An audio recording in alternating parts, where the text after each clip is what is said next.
Okay, Nat, are you ready with the talk? Sure, So absolutely. while waiting for the other participant, I think we can start now. So Okay.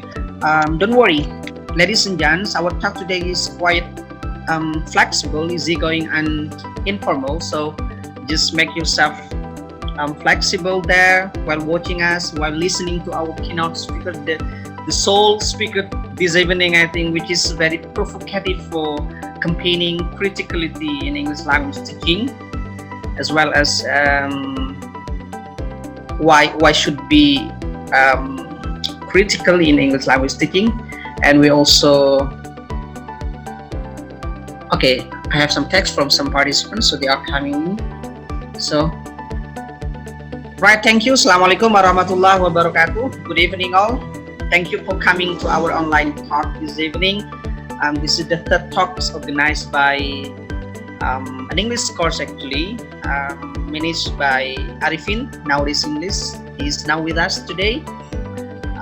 This talk is intended to discuss about criticality in English language teaching and some concepts and terms that you might not be very familiar with to understand. So there are many terms in English language teaching that are growing very which have different meanings, but have similar intention actually. I don't know why experts have different terms to discuss. Maybe Nat after this can explain to us about this, okay? So before we start the talks from Nats, I would like to invite you to listen to a welcoming speech, a short speech from Arifin. So he is going to give a short speech and welcoming notes. Please, Arifin, join me to this webinar. So ladies and gents, okay, so I think this is better for me to proceed to our speaker.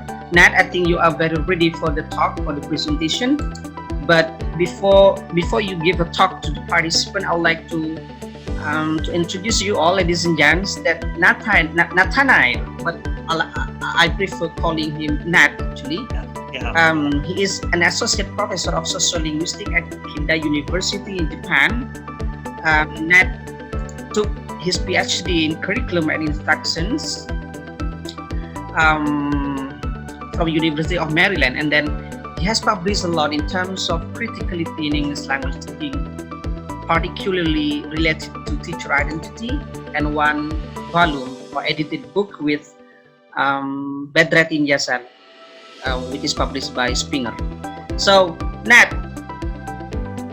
I would like to invite you to our webinar this evening. So please join me in welcoming Nat to give a talk on criticality in English language teaching. Please welcome. Thank you, Farouk. I appreciate it. Hi, everyone. Thank you so much for coming. It's very nice to be here with you.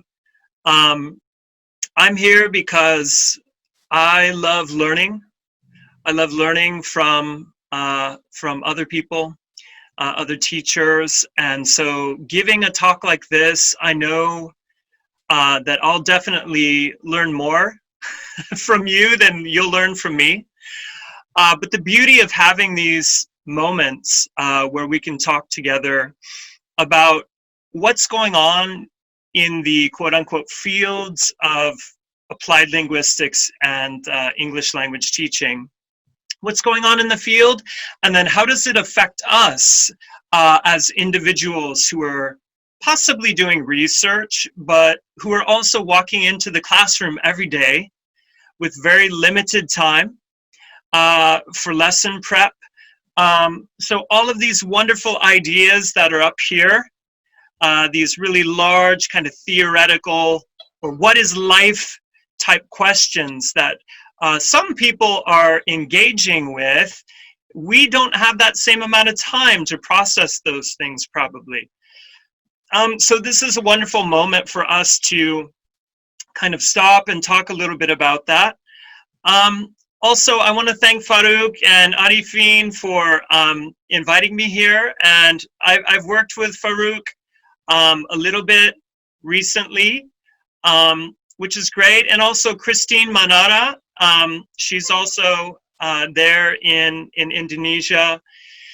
And what I can say is it's been a wonderful experience getting to know Farouk, and so thank you. I appreciate being here.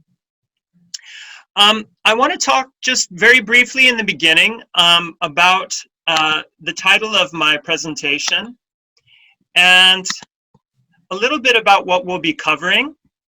And so, as you see here, I'm going to keep my screen. Can everybody see my screen, by the way? Are you okay? Yes, it's visible now. Okay, wonderful. I'm going to walk you through these slides for the first half of today's webinar. And as I go through, if there are any points that you're interested in knowing a little bit more about, please let me know later. And absolutely, I looked through the entire list of terms that Farouk gave me that people were interested in. And so I'm hoping I can talk about some of those in my portion of the talk. And then after that, we'll be able to talk about some of the other things that you're interested in. So let me just tell you a little bit about me. This is my daughter, Nora. And why am I showing this picture of my daughter?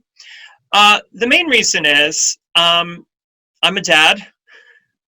So oftentimes researchers or practitioners talk about one aspect of their life, right? They talk about an aspect of their professional life. But our personal and professional lives are intertwined. Our personal and professional lives are deeply connected. And right now with this COVID situation, all of us feel that even more so when our children... Sorry. Yeah. Can you use slideshow, please, so that all participants can see the slide in a larger window? Oh, okay. Can people not see that? Okay. Yeah. 1 second.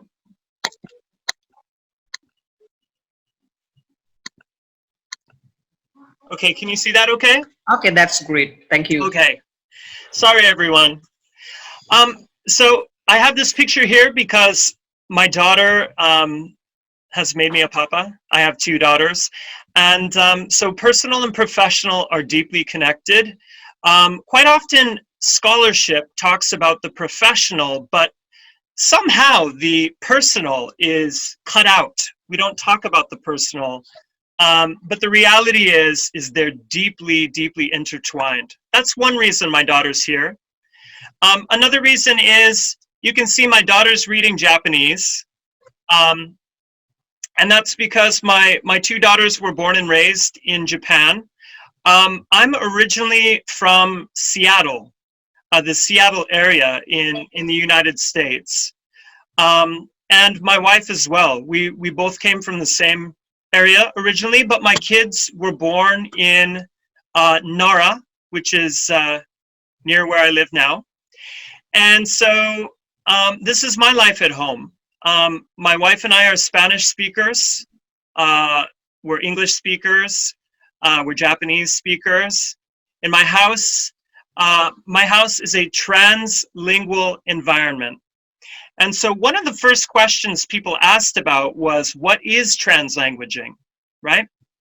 And we'll talk a little more about this at the end, but translanguaging being an open, dynamic system where there is no Japanese, there is no English, there is no Spanish. It's all one complex, dynamic system. So in the morning, my daughter wakes up, and the curtains are open, and my daughter says, "Papa Mabushi, it's too bright." And then she comes downstairs and she says, "I need my nandoseru, I need my backpack," right? And we talk about hiru gohan, which is lunchtime. But when we talk about it, it's all this fluid system of language, and that is translanguaging. There are no boundaries. So my children often, when they talk to me, they use language that other people who come to our house have no idea. They don't understand at all. So that's me. I'm a papa. I'm a husband. I'm a migrant. I'm an educator. I have a faith. And all of these things, I think many of you share as well. And so we'll talk a little bit more about that later, okay? Now, the goals for today's webinar are, number one, to give you a simple framework, a simple way of thinking about concepts and also terminology or terms, so that when you're encountering, when you're finding or encountering new terminology in conferences or in articles or conversations, that you're able to, in your mind, kind of map these things. What are people saying? How are they saying it? And why? This is something most people don't talk about. We talk about, here is what I'm saying, and perhaps this is how I'm saying it, but rarely do we actually talk about, this is why I'm saying what I'm saying in terms of worldview. So I hope to talk about that with you today.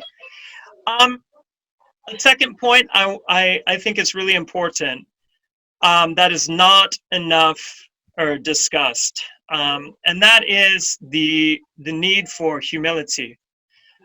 People who are researchers or researcher practitioners oftentimes feel the pressure to appear flawless or to appear professional in a way where their pride and their knowledge and their skills are kind of protected, right? But I think this is a major issue. This is a major problem because no one knows everything. In fact, most of us know nothing, right? We know very little about the world. And so for me to come into this presentation and pretend like I have everything figured out in the world is just absolutely ridiculous.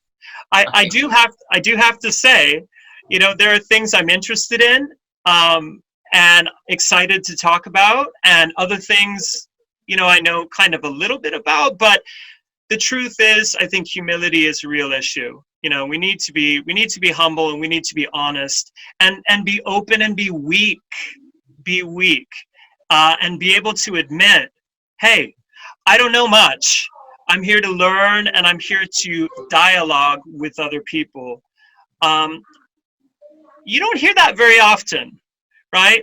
And this is something my friend Bedrettin Yazan and I often talk about in our own kind of research, being able to say, hey, I don't have it all figured out. That's just reality. And the second point is, I think it's also really important to be able to reflect on ourselves, how we imagine ourselves, the work that we do, the ideas that we defend, the way that we talk to other people about issues, the way that we, for example, examine other people's work. But being able to reflect is a really important thing. It's very easy to take a very hard stand, you know, to believe in something and really defend it, and not listen and not learn and not grow. We don't want to stop growing, and we don't want to stop learning. That's for sure. So anyway, let's go ahead and move on. Lots of doorbell sounds on my end. Okay, I want to talk to you very quickly about mapping, how to kind of approach mapping concepts and terms. And if you have been to graduate school, if you've had a chance to go to a graduate program with some sort of research component, not simply where you're submitting a research plan, but you've actually had an experience of wrestling with research, it's not that common. Actually, I was really blessed at Maryland to be in a program where we talked a lot about, you know, worldview all the way down to what we do in the classroom or what we do for research. But this is something I'd like to share with you. right now. So when we talk about the idea of research or teaching, this is how I map things out in my own mind, okay?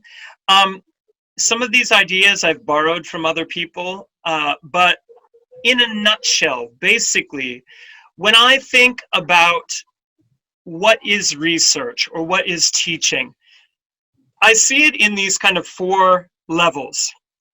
The top level would be worldview, and then the bottom would be, for example, the things we do or we don't do, the things that we say or we don't say, whether it's in teaching, whether it's how we talk to students, the way that we grade, the way we provide feedback, the way we do research, what we research, and so forth.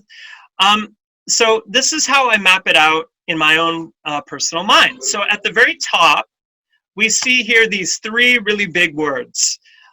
Some of you may be familiar with these terms, but one of them is ontology, one is axiology, and then the third is epistemology. And then these 3 things together we can call worldview. Worldview shapes the theory that we draw on, the theories that we, how we receive theory, for example, the theory that we decide to use when we approach research or when we approach teaching. And then we have principled approach, kind of teaching by principles, or some people might call it methodology. And then the individual methods or approaches that we take.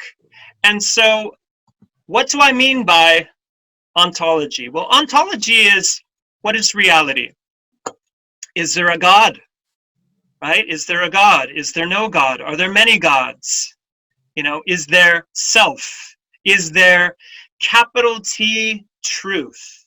Are there many truths? Is there no truth? Different people have different notions of, what reality is. Are we created? Are we created beings? Are we created with purpose? Right? Were we created by a creator?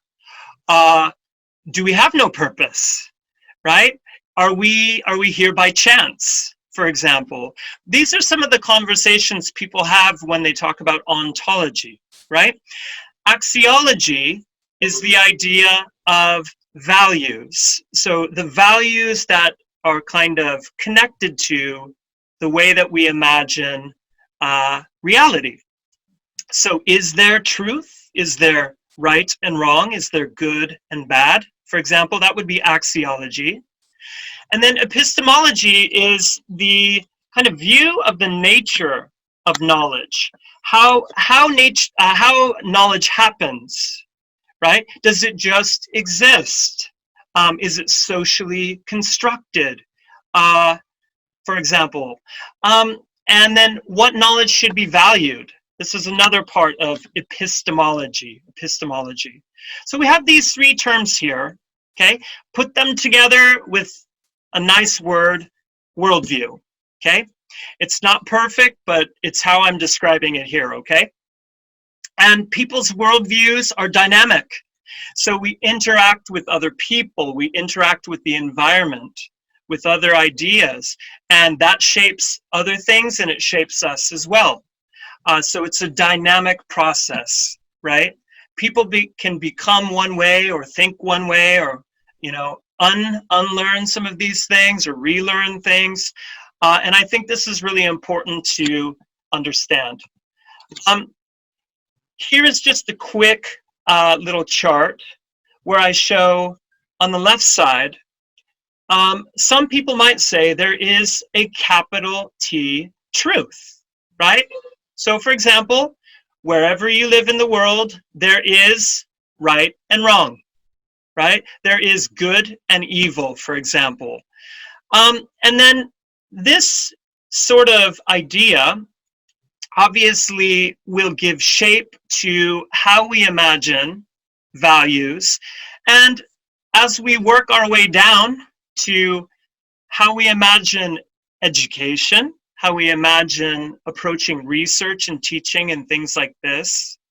And then you see over here on the right side, we see, for example, there are many little truths or there is no truth. This is what people would call relativism. The idea that there is no truth, or truth is what you believe it is, what you feel it is, for example. And so this is, guys, this is the way that I imagine the idea of worldview, okay? Now you see down here, epistemology.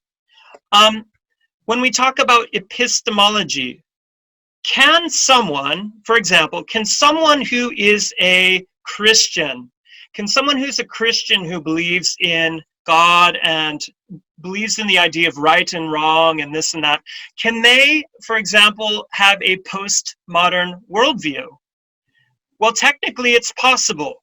Postmodern meaning, well, truth is what you make it, you know, things are not defined this way or that way. Yeah, people can certainly do that, okay? For other people, it may look contradictory.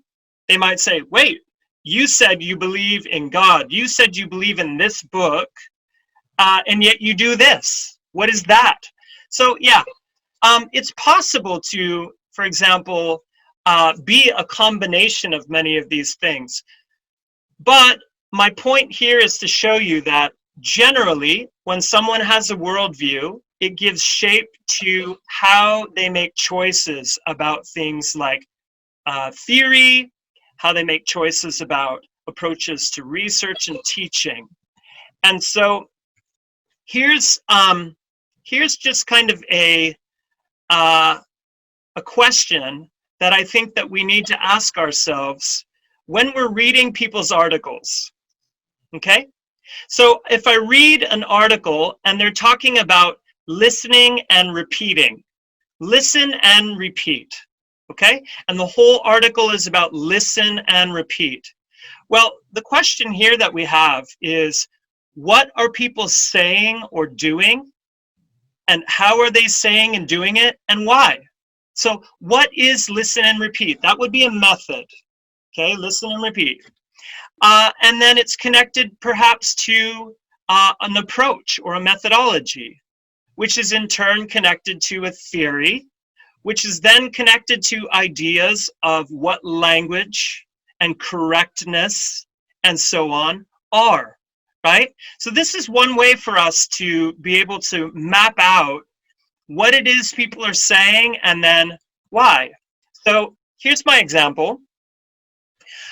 If we talk about listen and repeat or shadowing, we would connect that to audiolingualism.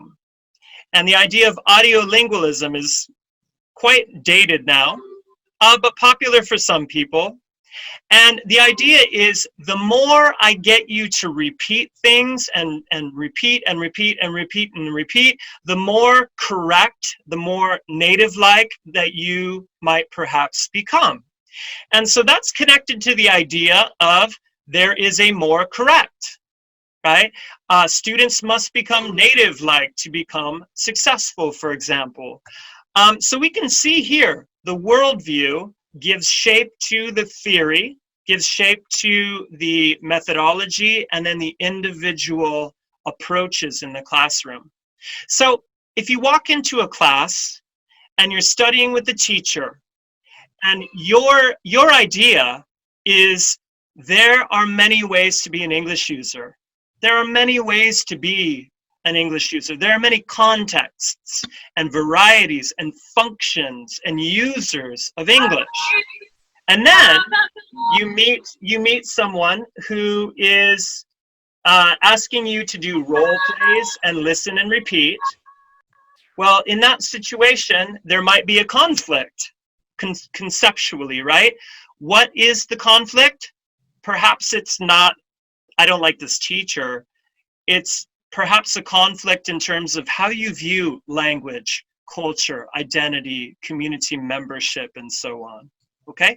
So this is one way to process what you're learning in a classroom, or, for example, what you're reading and you're digesting in the literature, or perhaps the words that someone shares in a conference.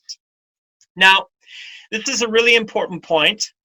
People can do and think and speak and write and behave in ways that are really confusing and contradictory. And sometimes this is not on purpose.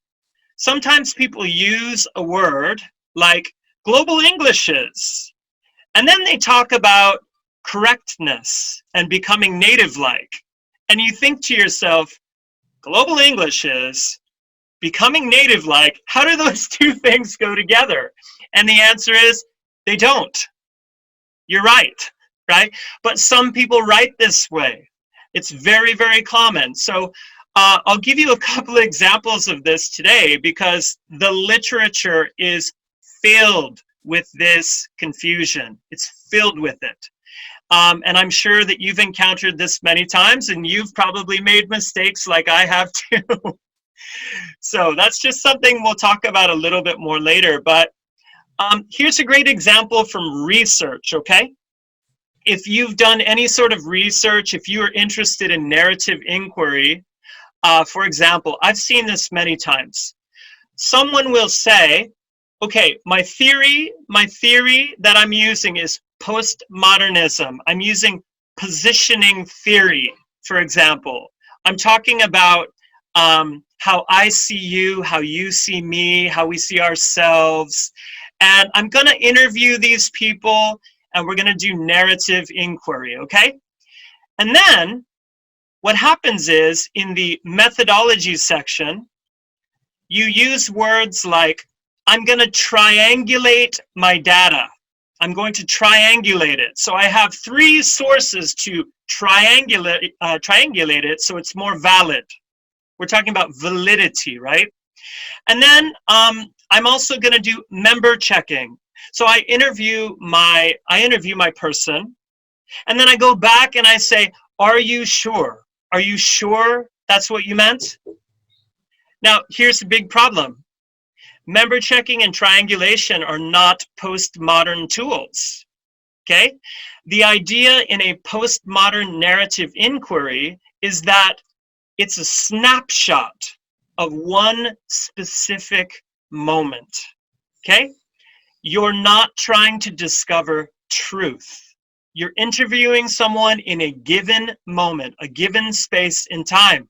And so if you use words like triangulation and data analysis, it sounds like you probably studied with a Chomskyan. Just kidding. No, you probably studied with a person who leans in the direction of not critical, okay, or more specifically toward more traditional ways of talking about validity, which postmodernism has challenged, okay? So I think this is important to know. Quite often, you will have 2 advisors come together. One gives you advice, another one gives you advice, right? And quite often the advice is the polar opposite. What do you do in that situation? You go back and ask yourself, first of all, what is my worldview? What theory am I drawing on?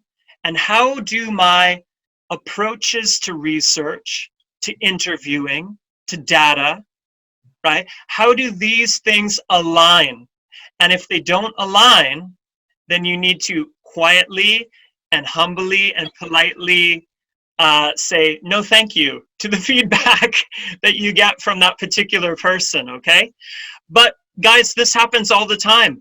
As a reviewer, I read someone's paper and I can clearly see they studied in a specific type of program that emphasized validity and quantitative factor analysis, statistical, whatever. And they're trying to talk about identity as, you know, dynamically and socially negotiated. And the wording often does not match. So that's something to reflect on for yourself, okay? And probably some people are offended by this. Sorry about that. Okay. So the question here is, so what? So what? Why does this matter to language educators? Why are we talking about worldview, and then theory, and then methodology or approach, and then method and approach. Why does this matter? And these are my two personal opinions, okay? Number one, language education, as with interaction, is inseparably bound to identity negotiation, shaping and reflecting contextualized socio-historical delineations of truth, correctness, normativity, and value and change. What may appear to be superficially linguistic or cultural in teaching is, on a deeper level, ontological, axiological, and epistemological. There is no escaping the fact that our worldviews and other people's worldviews give shape to how they approach things. And so when we talk about, for example, challenging nativeness, the idea of nativeness as the foundation for language teaching, you're talking about challenging the way someone views correctness, purity, valuable, and all these sorts of things, right? And so this is an important thing to remember. Number two, language education, and this is a warning I would give to, I would give to anyone. Language education, go in inside. My picture is covering my writing. There we go. So language education can impose, it can affirm, it can problematize, it can challenge, it can transform, and it can reify, it can remake or redo notions of being and becoming. Language teaching and learning can create, limit, or eliminate space for identity, both in and beyond the classroom. So when we talk about this idea of worldview, of how people see correctness, of how they see truth and whatnot, we're talking about this. We're talking about a battle, almost an ideological battle over how people imagine, for example, being and belonging. And so nothing is neutral. Nothing is neutral at all. Okay, now let's go ahead and talk about criticality a little bit. Farouk, how am I doing on time? Am I okay? Yes, that's okay. Go on. Okay, man. Just look at me with a crazy look in your eye if I need to stop talking, okay? Okay. All right, well, first of all, everyone, many of you are familiar with Alistair Pennycook, and I'm using his definition here of criticality. In this definition, he was talking about applied linguistics, and what he says here is criticality is a constant skepticism. Oh man, there we go. It's a constant skepticism, a constant questioning of the normative assumptions of applied linguistics. The way we, in mainstream theory, for example, the way that we imagine, identity, the way that we imagine assessment and goals for assessment, the way that we imagine privilege and marginalization. So Pennycook says, it's a constant questioning. It demands a restive problematization. You'll see this word a lot today. I'm so sorry. Problematization, a problematizing of the givens of applied linguistics, and presents a way of doing applied linguistics that seeks to connect it to questions of gender, class, sexuality, race, ethnicity, culture, identity, politics, ideology, and discourse. And crucially, criticality is a dynamic opening of new questions, right? So the idea is we're wrestling with, well, what is nativeness? Where does the idea of nativeness come from? How is it constructed, right? How do we move beyond it? How does privilege and marginalization, how do they manifest? How do people experience these things? Criticality is involved in that. Criticality is also involved in things like English as a lingua franca scholarship, global English scholarship. You cannot have ELF scholarship without criticality. Although a good friend of mine who's deeply involved in ELF scholarship has said, oh, I think we need to talk about this more, because it's in the past it was very rare for people to openly talk about, for example, equity and privilege and marginalization in ELF scholarship. So that's something that is, for example, you guys know Gabriel Fang. Gabriel's a lovely person, a friend of mine, and he's someone who's trying to approach the idea of privilege and marginalization and equity when he talks about global Englishes. So there's that. Now, I think it's really important for me, since I'm talking about English as a language, English language teaching, that I would just very quickly acknowledge where this field came from, because this is the critical thing to do at this moment. So the field, as I would tell the story, the field of English language teaching is inscribed with tensions relating to positionality. In other words, who individuals are and who they can and or should be or become as stakeholders in ELT and as members of the communities in which they live and work and study. So ELT is a battlefield. It's a site of tension, right? And this tension manifests contextually in different ways, in my opinion, okay? ELT emerged as an imperialistic vehicle. It was a vehicle to impose essentialized. That means bounded, simplified, black and white ways that privilege and marginalize. Essentialized ways of thinking and speaking and sounding and behaving and knowing and ordering the world. And we can call this idealized nativeness upon local peoples. We're talking about the colonial period, which is not over. As Afmar, I know you know Afmar as well. The colonial, there's no post in the post-colonial, sorry. I think many of us know that. Many of us have experienced that.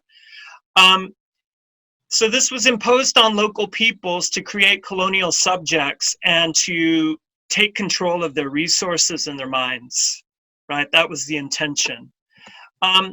Idealized nativeness also served as a gatekeeping mechanism within these communities.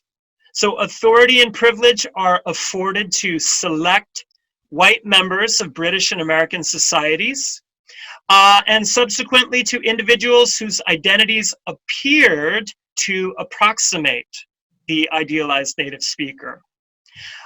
So someone from Scotland, someone from, for example, South Africa, perhaps, okay? The monolingual principle was a big part of this. The notion that English should be taught in English solely. That was a further tool to other locals as non-native, quote unquote, learners, users, and teachers, and empower those positioned as native, okay? And of course, the remnant of these structures in place privileges people who perpetuate those same things within society as well. So there's no post in the post-colonial. ELT therefore shaped and reflected the ongoing epistemic. Remember, epistemic means we're talking about the battle for knowledge. We're talking about knowledge. The ongoing epistemic and actualized violence characterizing the negotiation of positionality, how I see you, how you see me, how we see each other within society, in communities around the globe. Now, in concert with colonialism, global flows of people and technology and goods and resources, ideas, have spread the neoliberal notion that English is the de facto global language. Okay, now this is a sensitive topic.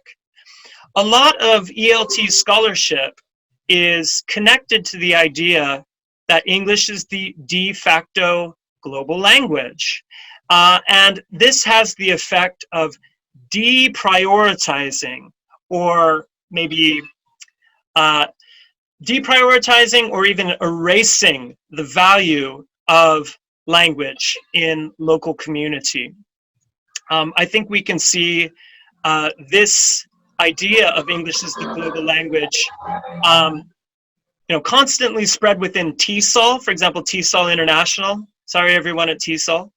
But anyway, colonialism and movement, therefore, have contributed to the emergence of new varieties and new functions and users and contexts of English and ways of being and belonging. And it's a double-edged sword, right? On the one hand, we have the emergence of complexity and diversity and hybridity and beauty. And at the same time, it's predicated on a history of epistemic and actualized violence, which cannot be ignored. So diversification and hybridization have been accompanied by critical efforts to problematize this essentialized and idealized nativeness. And everyone would argue that yet permeates, that yet is the foundation for theory, inquiry, policy, teaching, and hiring practices. So now I want to talk to you briefly about a couple of the lenses within criticality, and we'll specifically focus on teacher and learner identity, okay? The ways that people have imagined, okay, teacher identity, for example. So one of the key questions is, what do you mean inequity? What is privilege? What is marginalization? Are they fluid?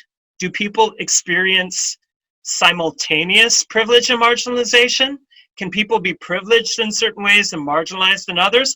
Or are they experienced categorically, right? So for example, quote unquote, N nests. Do quote unquote N nests experience privilege equally across contexts, or is it experienced very differently within and across contexts? This is a big question. The second point here is, where does privilege and marginalization manifest? Okay, and oops, sorry, I lost my slide again. I'm still trying to move my little picture around so I can see my slides. Where does privilege and marginalization come from, and why? Who experiences it, and how might we address inequity? These are some key questions. So the first lens, I think many of us are very familiar with, and this lens is what Beto, or Bedretton, and I have called the lens of juxtaposed nativeness. Okay, now what is this? Many of you are familiar possibly with Medgesh's work. Actually, I've heard the name Tamas Kiss recently, and also our good friend Willy Renandia recently wrote a paper about teachers and value and things like that. What is juxtaposed nativeness? Well, I would say this is sort of a pseudo, in some ways, a pseudo criticality. This is only my opinion, okay? But through this lens, we have this idea that we're not challenging nativeness. We're not challenging the idea that native English speakers own their language, nor the idea that nativeness is the target that learners desire to have and should aim for. Instead, through this lens, we have the idea that, well, such teachers are de facto the best teachers, right? This is what we're challenging. We're challenging the native speaker fallacy. So the idea here is we're challenging the idea that because people are quote unquote native English speakers, that they provide the best instructions simply because they're native. And this is the native speaker fallacy. So this is one point that this particular lens challenges. Additionally, we challenge the idea that such teachers are, they're challenging the idea of the monolingual principle. In other words, the idea that English should solely be taught in English. And so the idea here that this particular lens argues is that quote unquote N-nests can complement nests in the workplace as they own and speak local language, and they can emphasize and better connect with English language learners, right? They can empathize better. So this approach creates one binary. It creates one additional kind of dual category, and that is the idea of local and non-local, quote unquote, N-nests. Okay, so this is not often talked about, but the idea of, for example, if a Malaysian teacher was teaching in Indonesia, okay, and they're quote unquote non-local, right? Would they be viewed in the same way as a local teacher? Would they be viewed as more valuable, less valuable, for example? That's not really addressed through this particular lens. The only thing we talk about is the assignment of local language to local, quote unquote, N-nests. Now, what sort of worldview underpins this critical approach?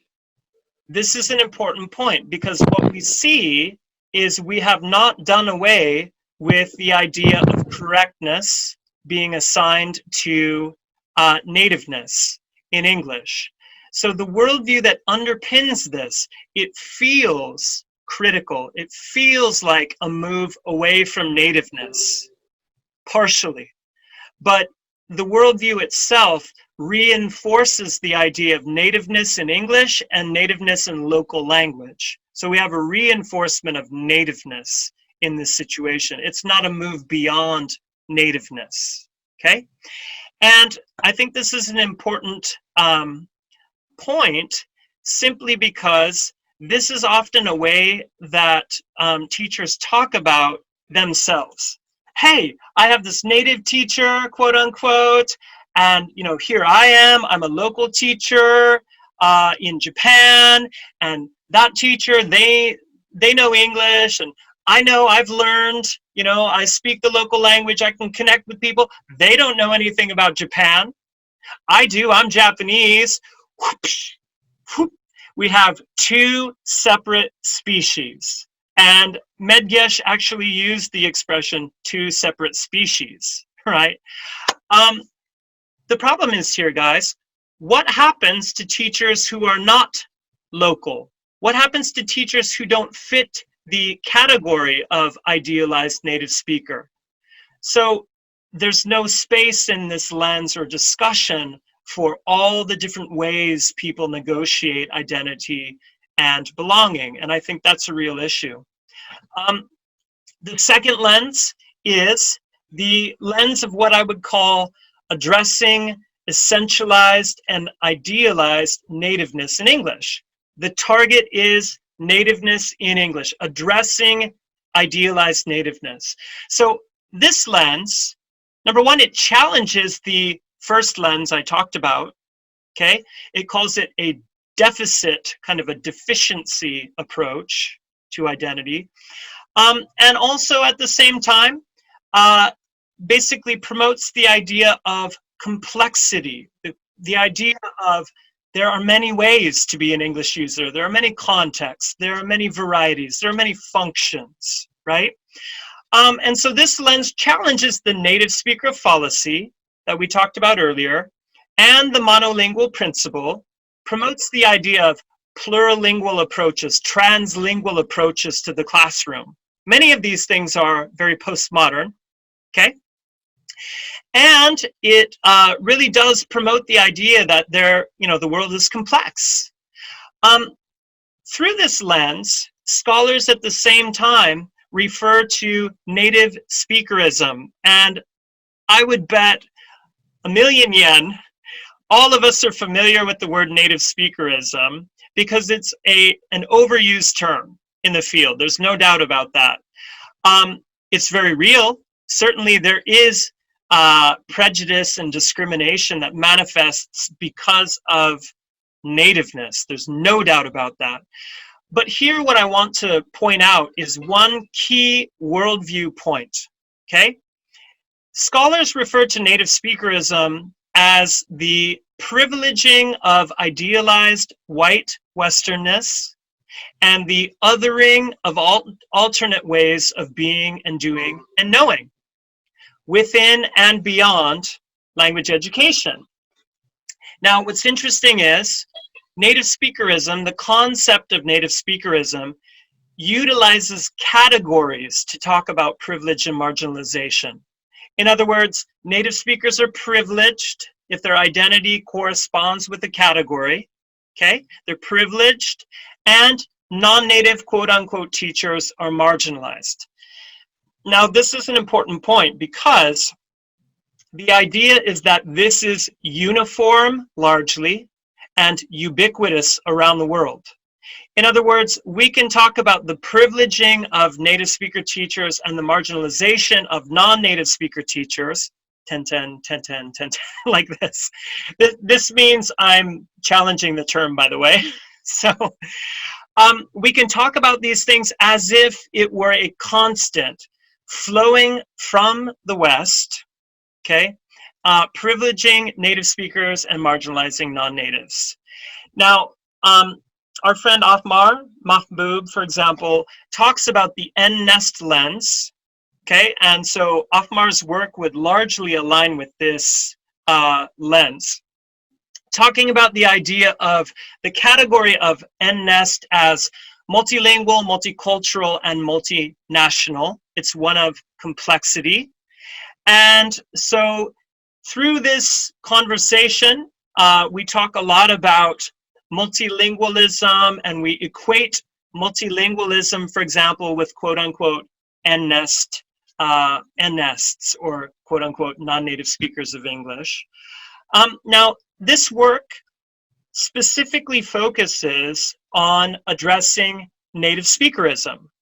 In other words, if we challenge the idea of idealized nativeness in English, that will attend to the inequity that teachers experience in Indonesia, in Philippines, in Singapore. What we need to do is challenge that, this global discourse of native speakerism, perpetuated locally, spread locally, right? And as I mentioned with view number one, local language use is most often assigned to local quote-unquote N-nests, which kind of leaves a strange situation. We talk about the complexity of different ways of being a quote-unquote N-nest, but we really don't talk about this tension about, yes, but if you're Indonesian and you move to Hong Kong, right, can you have access to using, you know, a local version of Cantonese, you know, or will you be treated the same way? Will you be privileged or marginalized in a steady way between Indonesia and, for example, Hong Kong, right? This is a conversation that doesn't often come up within circles talking about this specific lens. By the way, if you're familiar with the N-nest movement, my good friend, my brother, Ali Fuad Selvi, has written quite a bit about this, and Ahmar's talked about it, George Brain as well. But the N-nest movement would include lens number one and lens number two. Lens number one and lens number two. And just to let you know, full disclosure, I was the chair of the N-nest. I was the chair of the N-nest interest section in TESOL International, as was Ali Fuad and Bedrettin.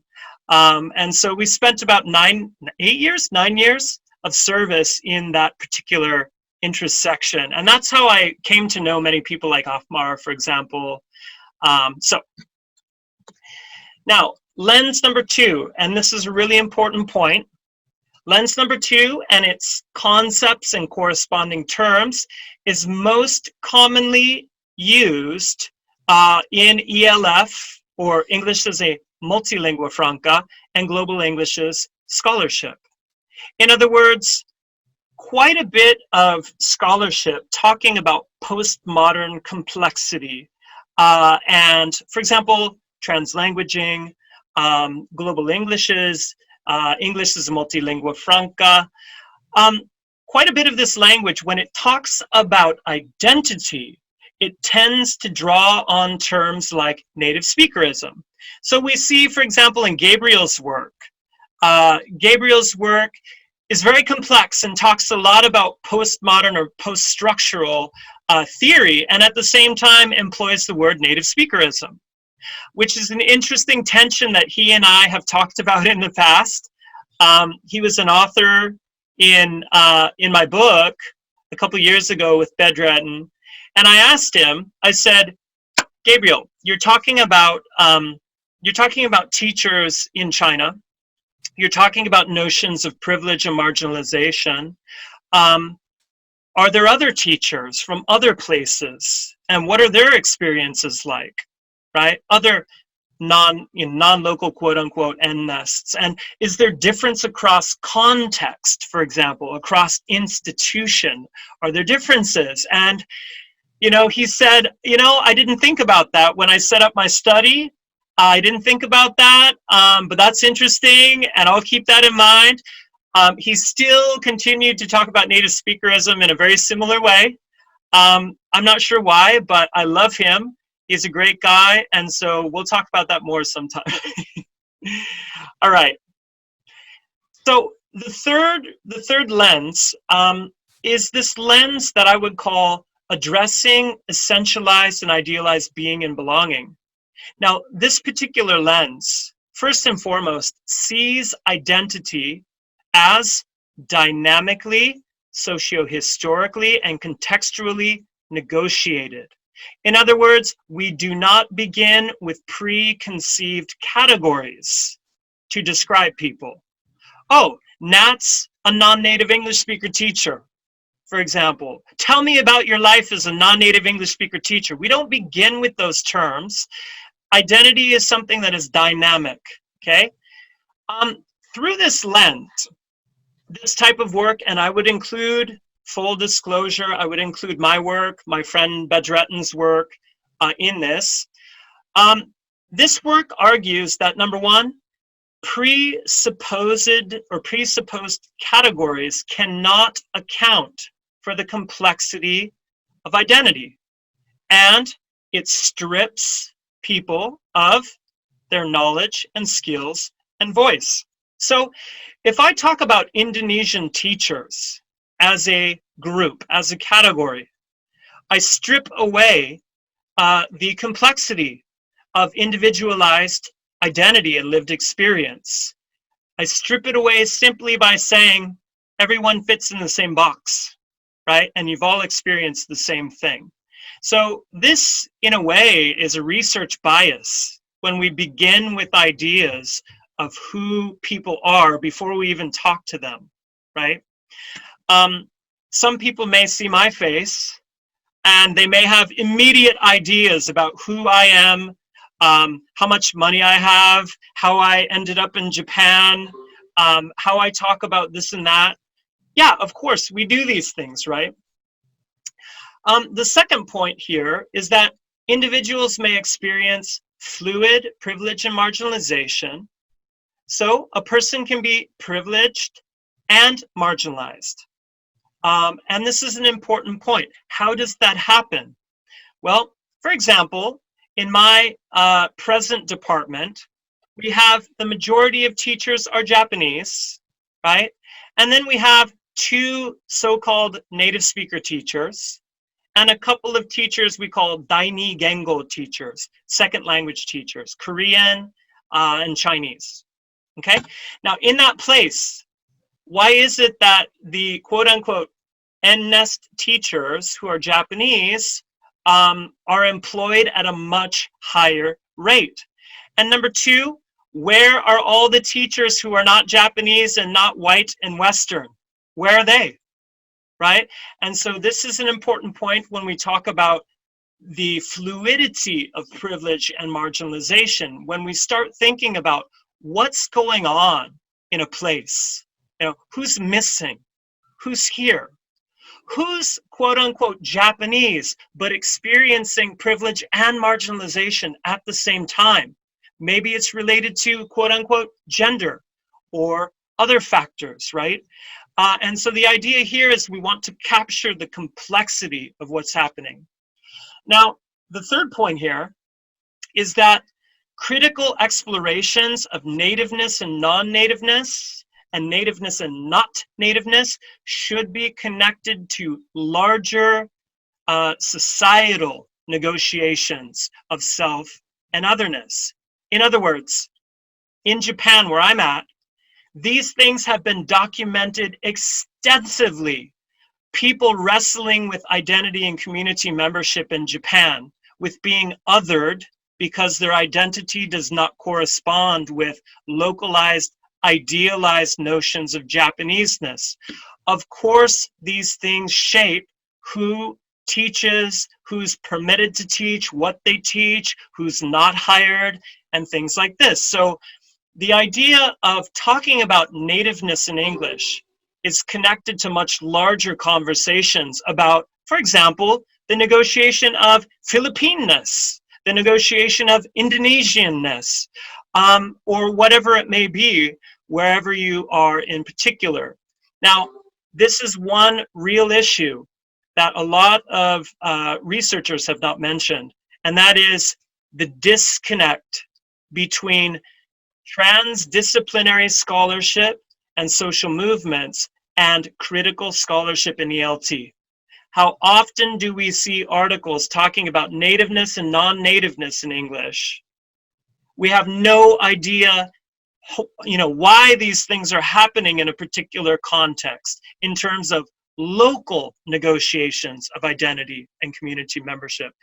Why is it that there's such a robust, a rich, transdisciplinary scholarship and history of social movements in a place like Indonesia, Philippines, Japan, and yet, where is that in the literature review? And how is the research connected to that? Why are we not talking about that if that is what our students experience when they walk out of the classroom, and the classroom is shaped by those things as well? That's the complaint through this lens. So two big questions come from this.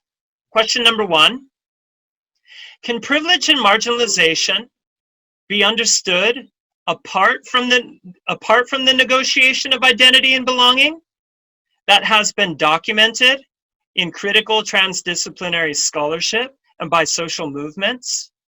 If our work is detached from such dialogue, do we not leave the nature and origin of manifested privilege and marginalization partially or wholly unaddressed? Right? So the idea is, can I address inequity in society if I'm not addressing inequity in society beyond nativeness in English? Okay. Number two, if we're trying to account for the rich complexity of the world that we live in and interact in, should we not attend to identity and experience and inequity in a similar way? Why would someone draw on postmodern theory to talk about being and belonging and theories of language, and then at the same time use categories to talk about people, native and non-native, and about experience and inequity? Now, on that note, there is one important thing to say, okay? One response to what I just said, why do we not approach identity with the same complexity, this complaint? There's something that Spivak calls strategic essentialism. In other words, strategic essentialism, to call and nests, quote unquote, a group, is a way to afford people a means to organize and address inequity. But Spivak also says something really important. Essentialism, and also this is Aid, I think Catherine, she cautions that essentialism as a worldview and theory can other and silence and erase identity. And this is an important point. Strategic essentialism, to talk about a group, on the one hand can afford organization, for example, the N-nest intersection, right? But at the same time, if we use it as a theory to talk about identity and experience, we will erase people. And we lose the complexity of what we're trying to do, okay? So on that note, I just wanted to say very quickly, in Japan, we see Japan written about in 3 ways, generally. Some people talk about natives and non-natives in Japan, right? And how can we empower, quote unquote, non-natives, and how can they team teach with native speaker teachers? That's type 1. Type 2 is to talk about the problem of native speakerism, and how do we address native speakerism? And in that situation, scholars never talk about Japaneseness. They never talk about identity and community membership pertaining to Japan. And what we often see in the literature is that Japan is described as a homogeneous community. Okay? Now, the third type of scholarship we see is problematizing nativeness in English and linking that to problematizing Japaneseness. Maybe you didn't know this, but there are 8 languages in Japan in addition to Japanese. 8. And 8 of them are endangered. Okay? Talking about Japan as a monolingual community, a monoethnic, monocultural community, that is one narrative of Japan, but it's not the narrative of Japan. And so when critical scholars talk about Japan as a place of homogeneity, or when we talk about Japan as a place without talking about Japaneseness, we miss talking about all the local negotiations of identity and community membership. How do we serve our community if we're not talking about that, is the question. Okay? Now, Farouk, how am I doing?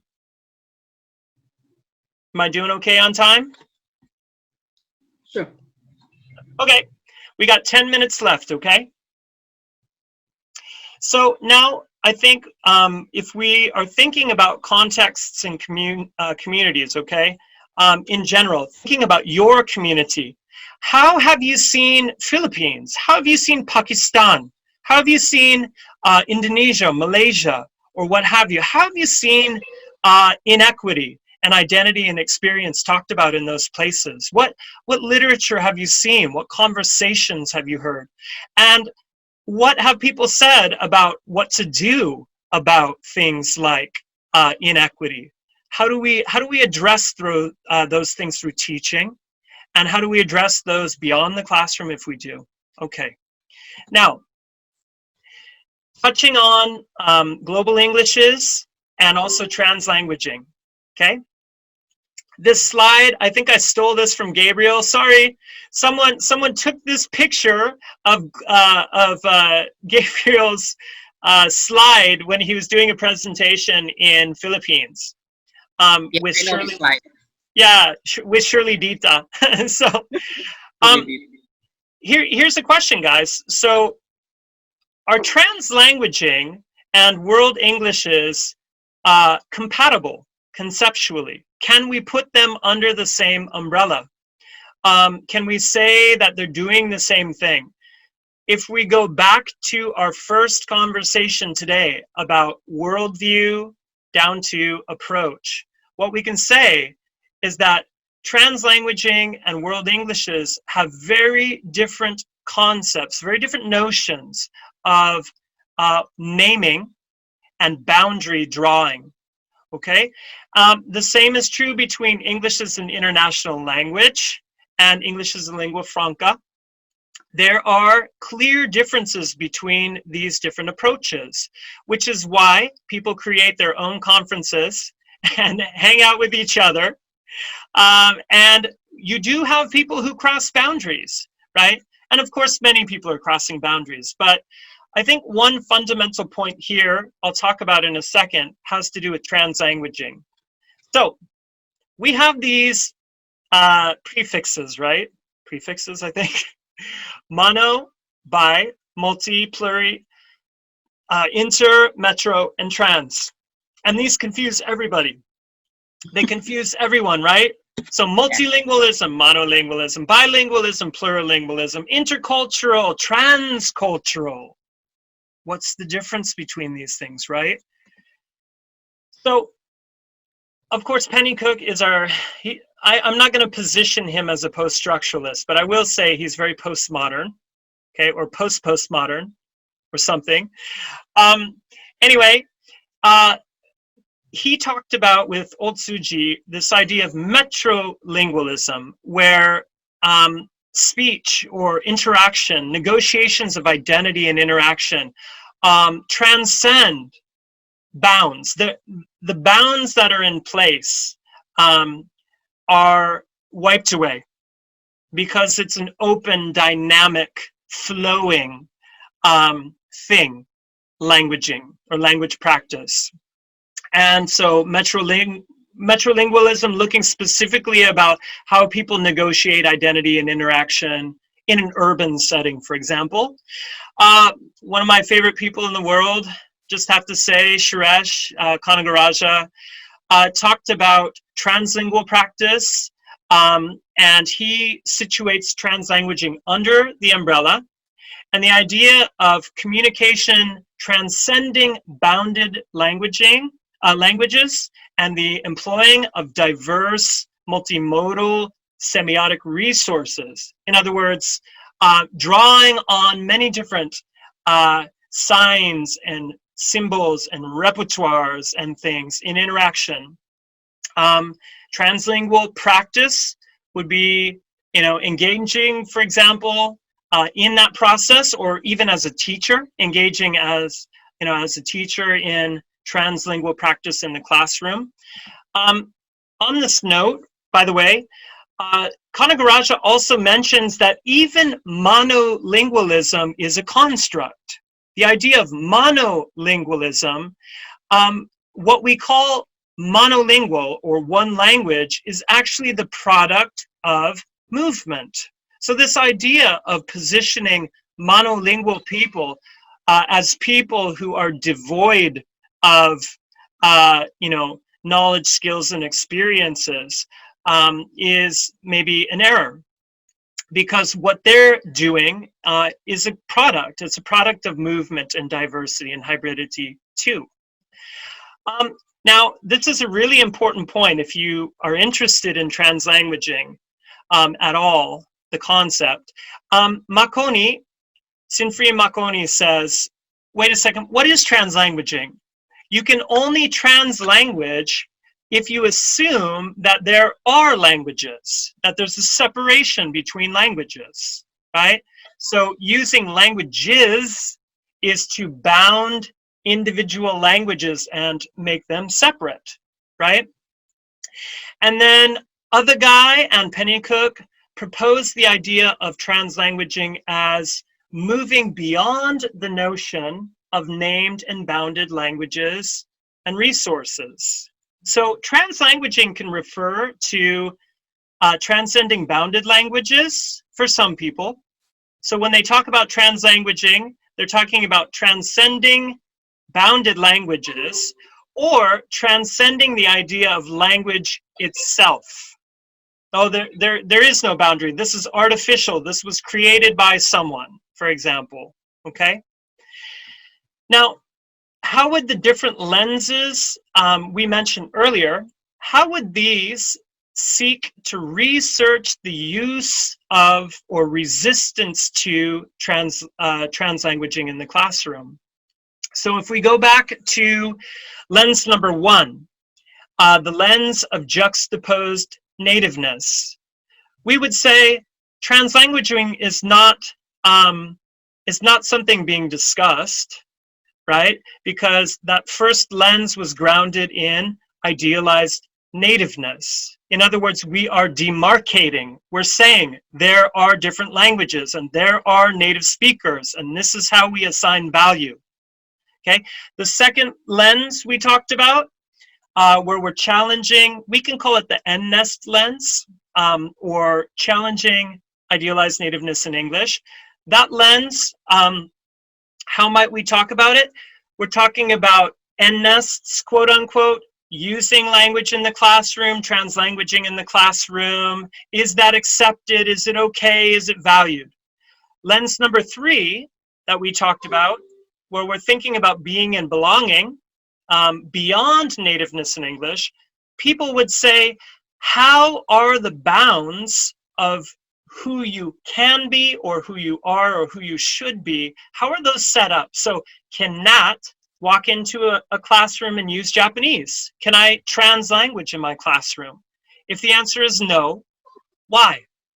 Right? And then why would another teacher be permitted or not permitted to translanguage in the classroom as a teacher, or incorporate that into our classroom repertoire, right? A lot of people would say, hey, just give me English, right? Just give me English. Don't translanguage. Like, give me the full experience here. Let me learn English. And we say, oh, but we're connecting to your entire negotiation of identity and community membership by translanguaging and connecting with you. So you can see how different lenses would look at something like translanguaging in really different ways. And guys, I have one final comment, and that is this. I know many of you have your own faith, you have your own view on life. Obviously, you have your own worldview, okay?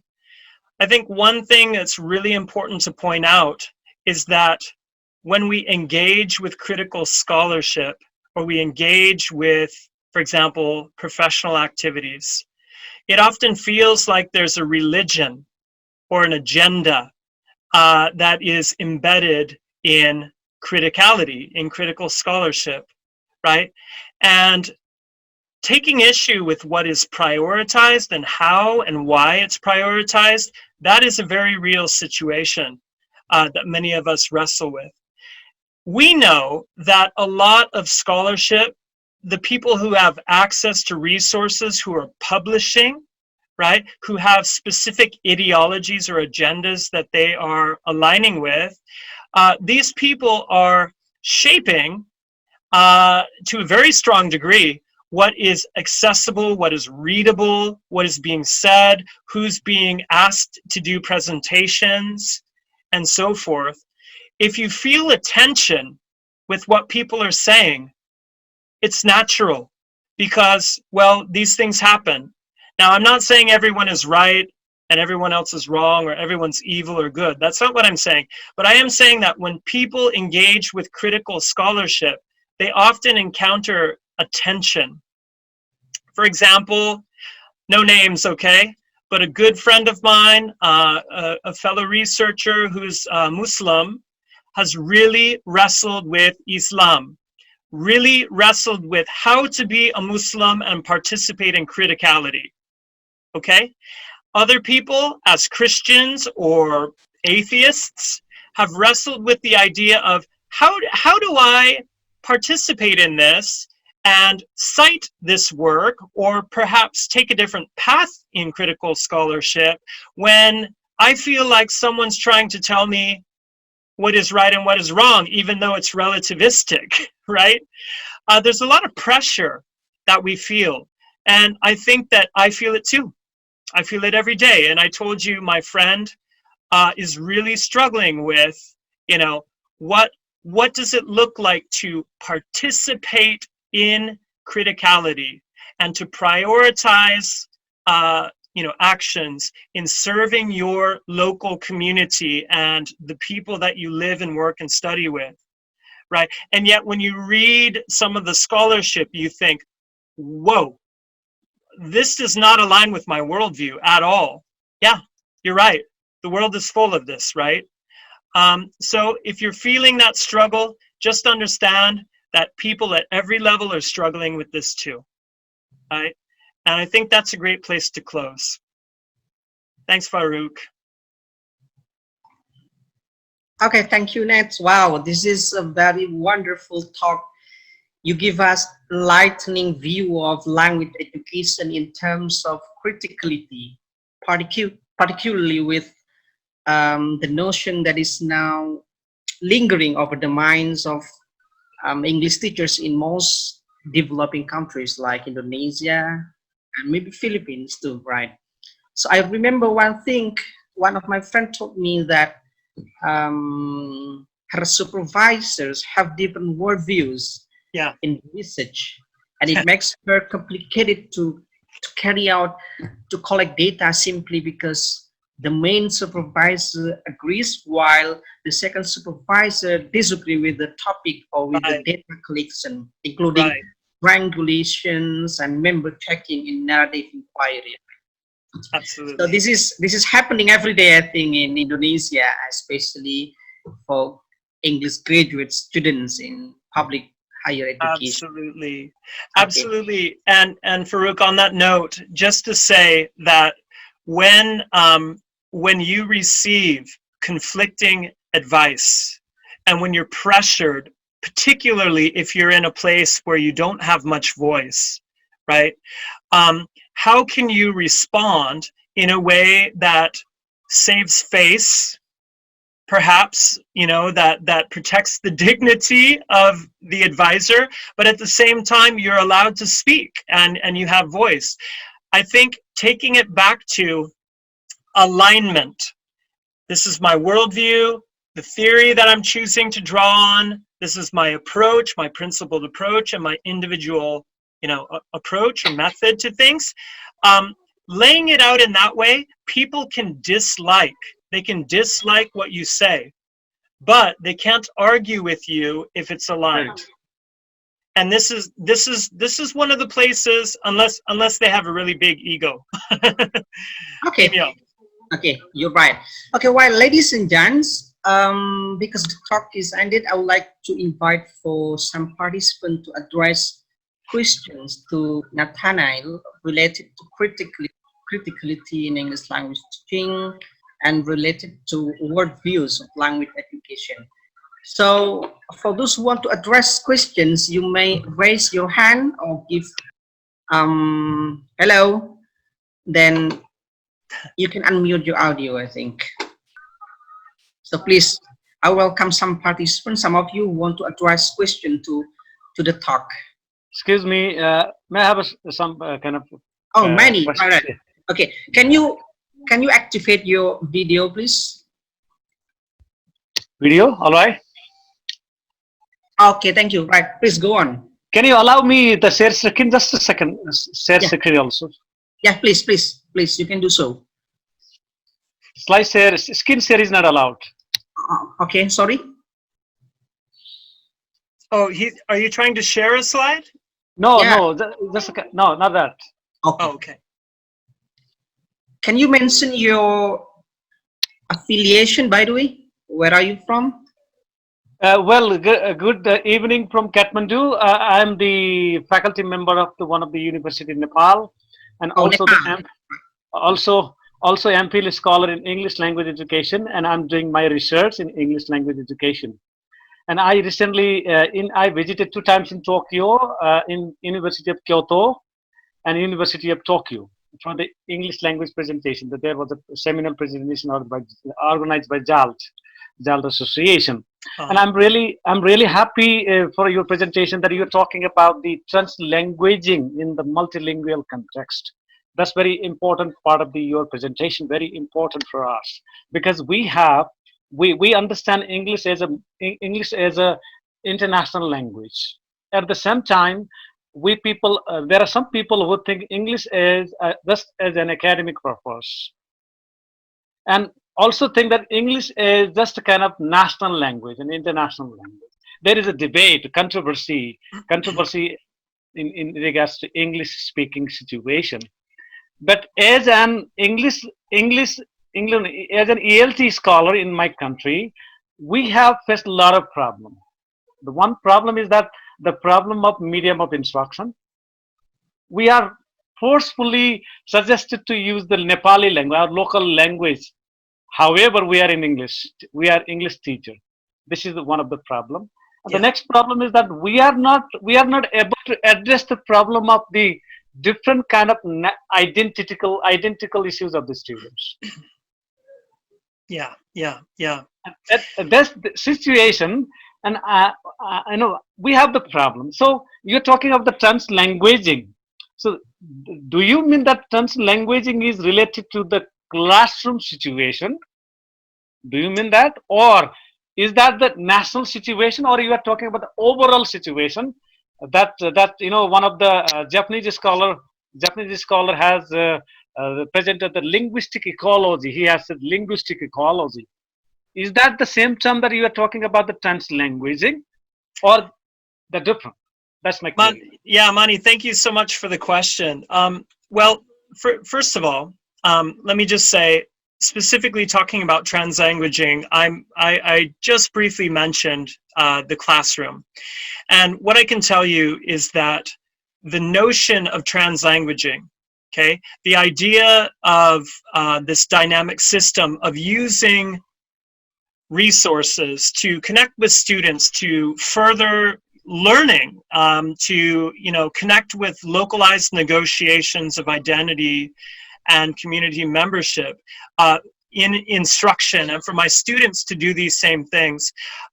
This is largely frowned upon in Japan, but it's not frowned upon with everyone. So for example, if I'm positioned as a native speaker teacher, the idea is you're supposed to display nativeness in English and knowledge of context, knowledge of students, knowledge of history and things like this. Ability to use Japanese, that's not a part of how the category has been defined largely in Japan. Whereas some Japanese scholars are able to translanguage, and it's accepted as part of a process in the classroom because the teacher's drawing on Japanese, drawing on English. But I think there's a politics of translanguaging. So you can't talk about translanguaging without talking about the politics of identity. And so when we talk about translanguaging in the classroom, what we're really talking about is how is Japaneseness and not Japaneseness, how has this been defined? Japaneseness and otherness within Japanese society, and then Japan and the world beyond. What it means to be a quote-unquote Japanese teacher or a native speaker teacher, and these two exclusive categories that have been created.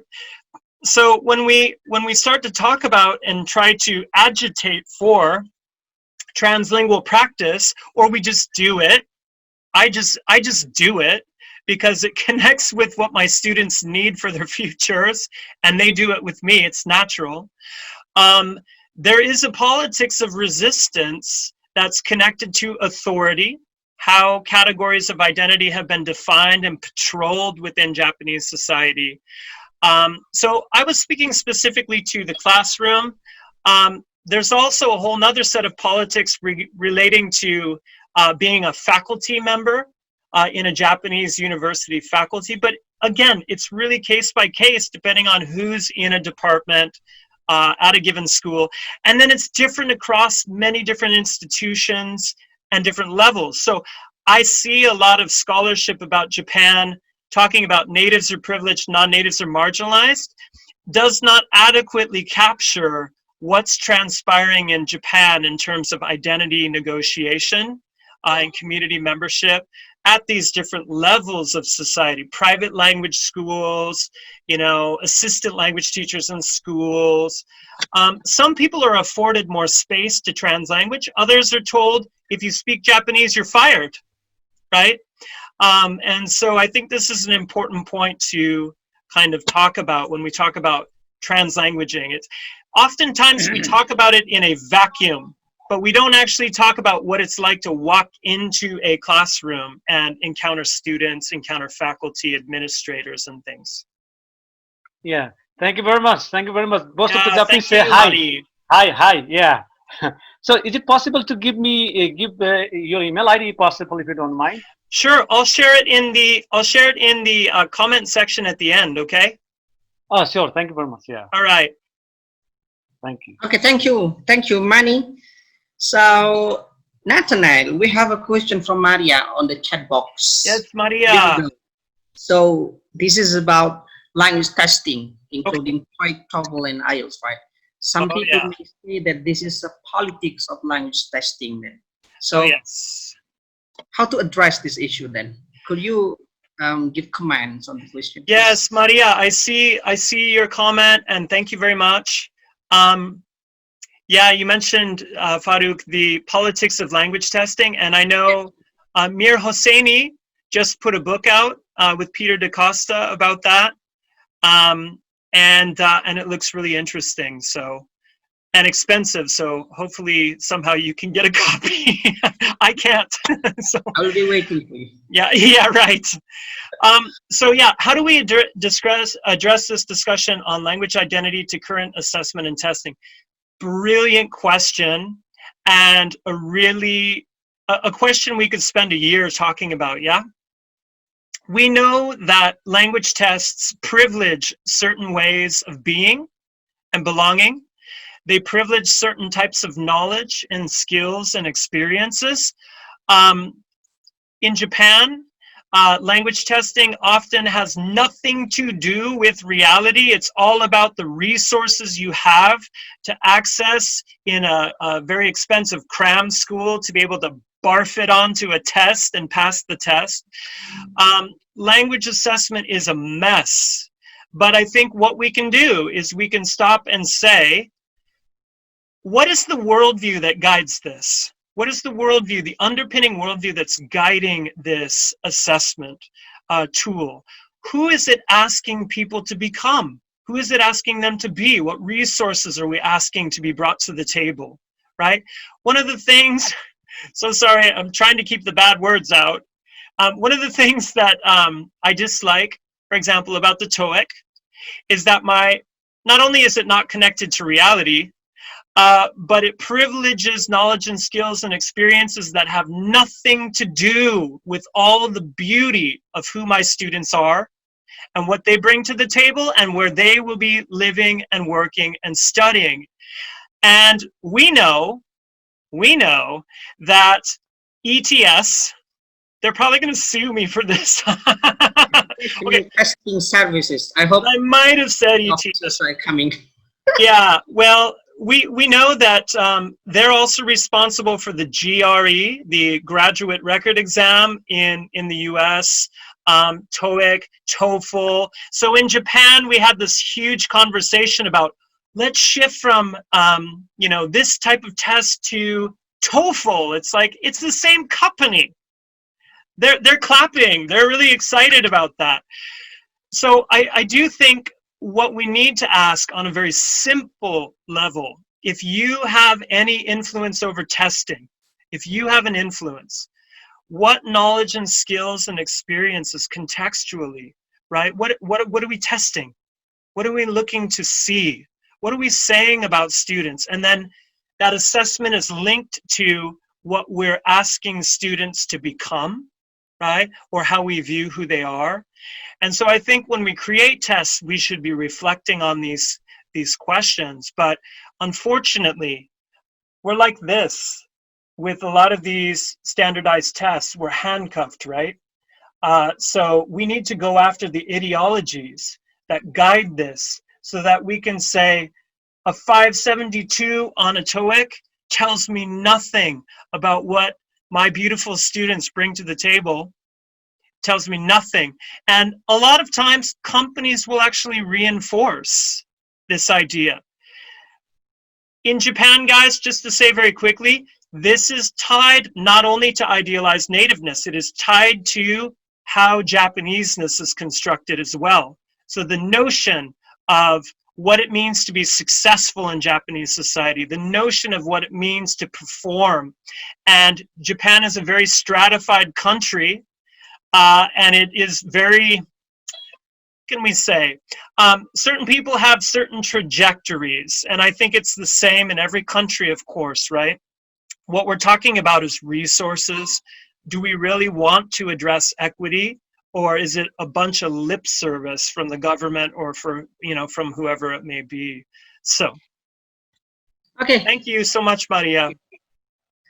great questions and great answers from Nat and Maria. Right, so what about the other participant, please? We still have some more time for you to address the questions related to criticality. Sure. Yeah, we have Irfan. Are you with us? Well, thank you for the keynote. Mention your affiliation, please. Yes, go on. Hi, Irfan, go ahead. Hello, are you with us? Oh, maybe he is experiencing unstable internet connection. While waiting for him. Hello? Hello? Yeah, Are please. you listening to me? Yeah. Yes. Yeah, please go on. Sometimes we try to find the common grounds of one theory, for example, and I directly come to article review paper, for example, and sometimes it remains another questions for me. Now, after I listen to you from your presentation just now about the worldview, actually, criticality is one of the key to be a critical scholar. Actually, Farooq have often talk about sanat in bahasa. So Farooq promote to scholars in Indonesia about actually the theory is not standing by itself, but you know it relates from one worldview at the end. So I want to ask you about how to how to get insight from critical review paper, for example, wisely, because now I myself experience that 1, 2, or 3 sometimes is not enough. You know, from one article review to another, sometimes they're still debatable, and you know I remain confused. Thank you so much. So Irfan, you're asking like how much I would need to read to better understand kind of different worldviews within criticality. Is that what you're talking about? Yeah, criticality, but practically in critical review paper. For example, I read 1, 2, or 3 systematic review paper, and sometimes I still confused after I read that. And how to be to be a wise scholars in finally take it to our decision or our conclusion. So Irfan, I think your question is a really wise one, and what you're talking about is maybe familiarity with the field. What are people saying and not saying? Where we go to, for example, have a better picture of what people are dialoguing about, what has been said, what hasn't been said, and whatnot. To be quite honest, this is between us. How many people? 59. I'm with Ahmar on the idea of publishing and trusting or connecting with publishing on a regional level, nationally, regionally, and so forth, and reading and digesting articles from, for example, Farooq's journal can be as rewarding and as enlightening as reading applied linguistics.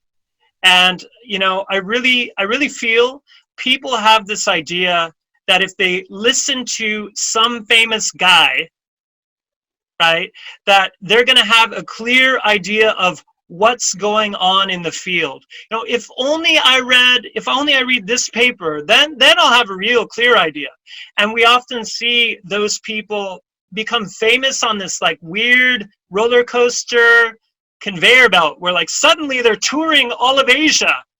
Wow, and this is our new expert on global Englishes, or our new expert on English as lingua franca. It's like, who chose that person? I mean, what do they really know? What do they not know? I think a better thing to do is, number one, to find people to dialogue with. That's one point for me, to find people to dialogue with, people who are exploring beyond one specific line of thinking. And I think you quickly see that in scholarship. Finding literature reviews on a topic, tracing ideas back. Oftentimes tracing ideas back in papers can be really helpful. So for example, I use the term criticality, but who used the term criticality before me? And we look at the citations and we go back. We see that Pennycook was involved in a lot of this conversation, of course, but we can go back to Kochru and we can go back, you know, further and further and further. And this is not unique to ELT or applied linguistics. That's also a big mistake. When we read narrowly, like I must read something on English language education, I would say, no, we need to be transdisciplinary. So when people are looking at things like equity, these conversations have happened in other bodies of literature or within social movements. So I think reading more broadly beyond you know, English language education or applied linguistic is also a good idea. But I feel you, man. I'm often in the same situation. I think it's a good idea to collect what you can access, read through it, look for common themes, look for conversations about different lenses or worldviews, and then start tracing some of that language back. And you start to see the confusion in some of the writing, and you start to see gaps, and you start to see where you might contribute or where you might align in terms of what you're trying to accomplish. Yeah. I hope that helps. Okay. Thank you, Nat. Okay, so Irfan is a doctoral student in ELT in Indonesia. So oh, bless you. He's now doing research. Yeah. Related to criticality maybe, or global Englishes, right? So we call the way that you suggest is sanad keilmuan in bahasa Indonesia, or the linkage from one scholar to the other scholar, right? Yeah, yeah. Okay. Right. So we have Trex Alawi, a female participant, to address. Hi, good evening. Hi, good evening. I'm Trexie from the Philippines. Hi, Trex.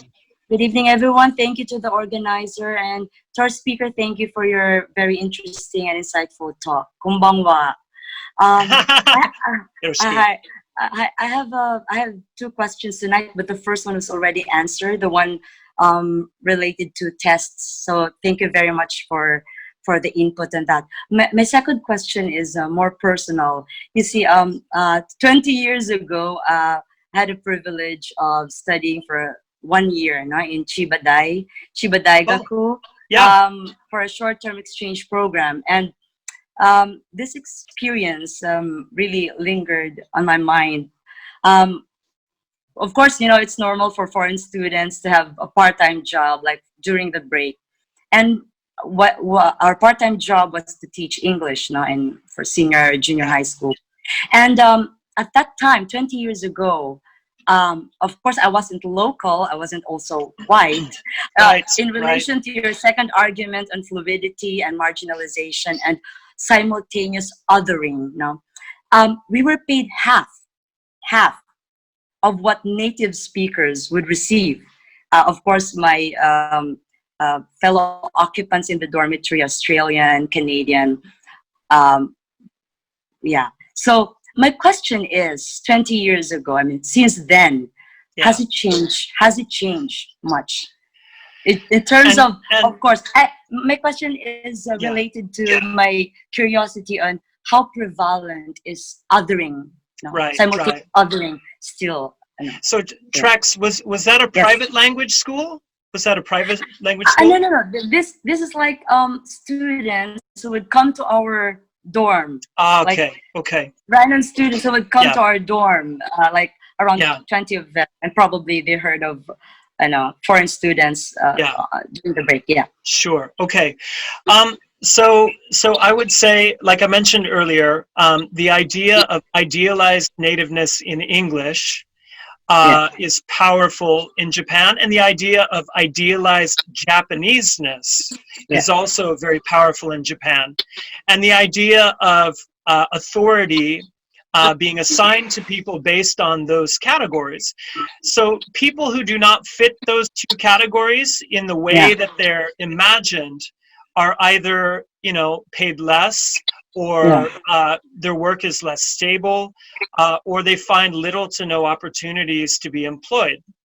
It does depend on which school you're at. It does depend on what level we're talking about. For example, a lot of the assistant language teacher things in junior high and high school are being opened up to teachers from different backgrounds, and that is because the pay is lower and it is less stable.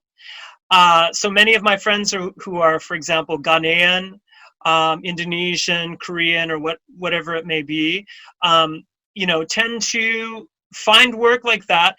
At the university level, the overwhelming majority of teachers are Japanese. And so regardless of where you go, other than Masaki Oda's program at Tamagawa, which is a very special school, he's a very special person. But that program employs teachers from all over the place, but it's very specific in its purpose. I would say, in my experience as a part-time international coordinator, I was able to hire teachers from a wide variety of backgrounds, and they allowed me to rewrite the job descriptions so that I said, regardless of background, all professionals are welcome.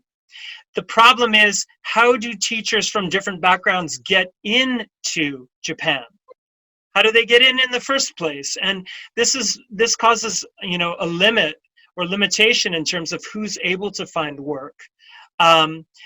And I think this is just the reality. It really depends on the school you're at, but I think a lot of that has not changed since the Meiji period, like 150 years ago. So.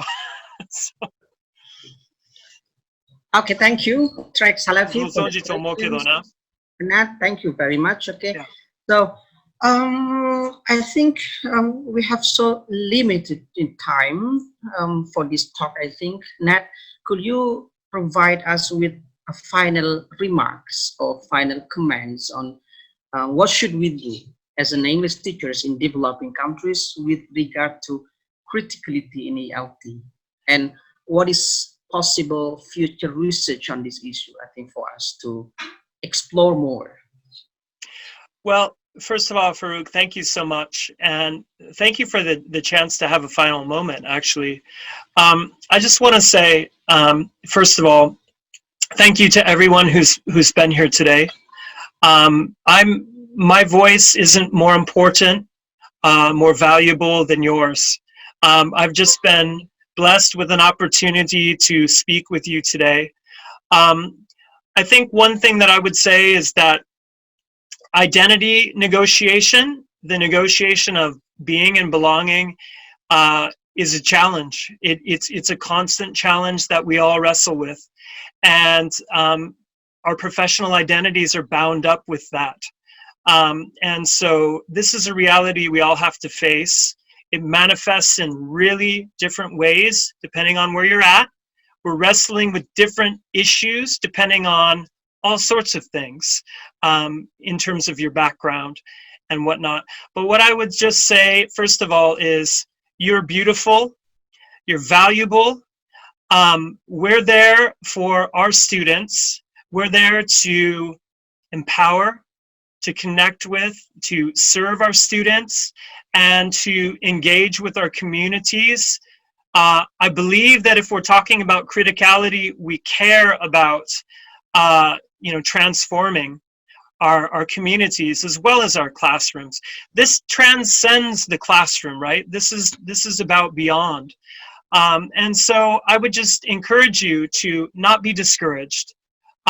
Find little ways in your practice, and I'm sure you are, okay? I know you know these things, but finding little ways to share, to enlighten, to empower, to comfort students, to remind them that they, identity-wise, that they are beautiful and they are valuable. My students here in Japan, when I tell them that a person can not speak English and, be an incredible communicator with people from different backgrounds, they're excited about that. Japanese is part of their lives. It's valuable. It's beautiful. When I connect with a student who is Korean Japanese, and there's a long history with being of Korean ancestry in Japan, it's brutal. Okay. When I talk to students who come from a unique background in Japan, whether it's religious, ethnic, linguistic, cultural, whatever it may be, these are special moments. And I can tell you one cool thing. I had a student who was of Korean ancestry who connected with me in one class, and we talked about the idea of border crossing and being a borderland identity and negotiating identity in the borderlands of Japan, right? This student is going on to do a PhD in Australia, and she's talking about these things. That's awesome. That was not me. That was simply saying, I see you, I'm invested in you, with the little resources I have, I'm here, and I'm listening, right? I think that's what we can do for our colleagues, for our students. I think that's important, right? Criticality is not about who has the biggest platform. That is a load of crap. And a lot of people in academia, yes, your future is often tied to how much do you publish, how famous are you? Yes, I understand, okay? But I also know that that's not your value. That's not your value, right? That platform, with, if it's a big one versus it's a tiny one with one person in a dark hallway, it's equally valuable to me. And I hope it is to you too. I hope you're empowered by that. And thank you so much for being with me here today. I appreciate it.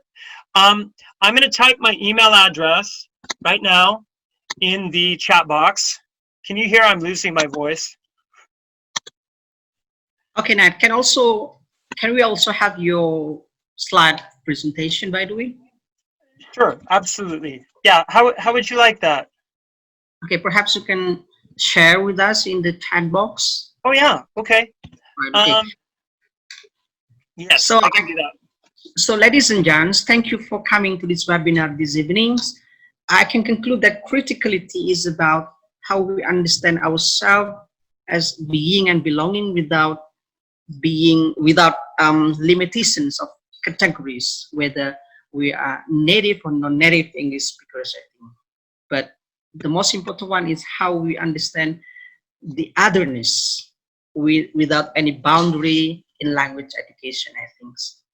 Okay, ladies and gentlemen, thank you again. Thank you very much for your participation. And then Nat, thank you. Yeah, Farouk, I just dropped I dropped the slides in there.